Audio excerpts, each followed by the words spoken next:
Mark Murphy, author of Hiring for Attitude, is here with some tips on how to get hired. Hey, Mark. Hey, Tori. It's great to talk to you. Thank you so much. So you say that companies don't want to hire what you call emotional vampires. So tell us what that is and how do you know if you are one of those? Yeah, the emotional vampire is the person that just sucks the life out of you. This is the person, they've got great technical skills, but their attitude is just absolutely lousy. And if you go out and you ask leaders in organizations, would you rather work short-staffed or work with somebody with a bad attitude? Universally, they will say, I would rather work short-staffed than work with somebody with a bad attitude. That's right. Stakeholders. My next guest is the author of a study about why chief executives get fired. Mark Murphy is the CEO of Leadership IQ. Two big things a leader has to focus on is the direction for where we're going, and that ties into the change effort, but then you've got to have the clear lines of information. And I will say that one of the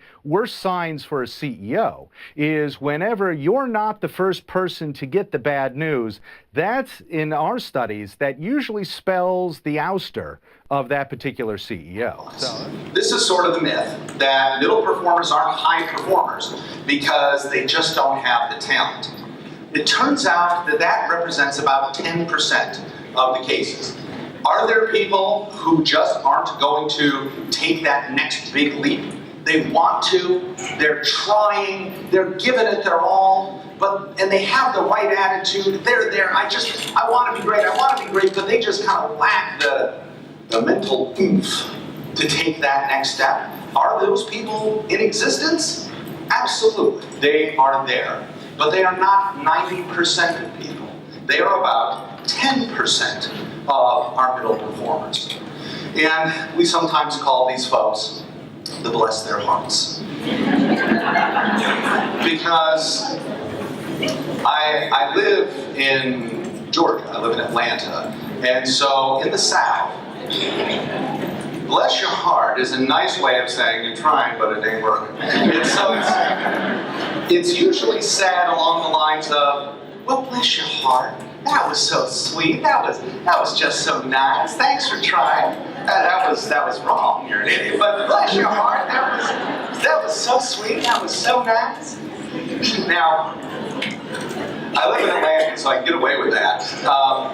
But I actually grew up in Buffalo. And so in Buffalo, we never said, bless your heart. No.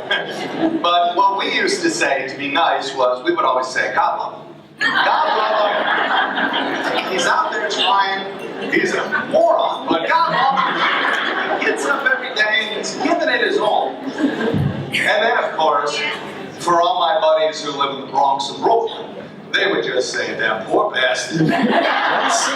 CEOs don't set SMART goals. CEOs set BHAGs, which stands for big, hairy, audacious goals.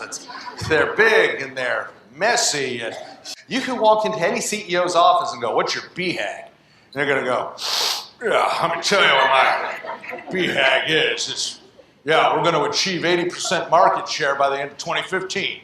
Great, where are you at right now? 2%, but I feel it coming. The first three questions that I would strongly recommend you get rid of are the three most common and famous interview questions. Tell me about yourself. What are your strengths and what are your weaknesses? The reason we want to eliminate these questions is not that they're evil, it's not that they're illegal, it is simply that every person on earth has a canned response to these interview questions. So tell me about yourself. Well, I'm a motivated self-starter. I love individual accountability, but I also love working on teams and collaborating with others. Wow, that's great. I don't suppose, given all that, you have any weaknesses. Well,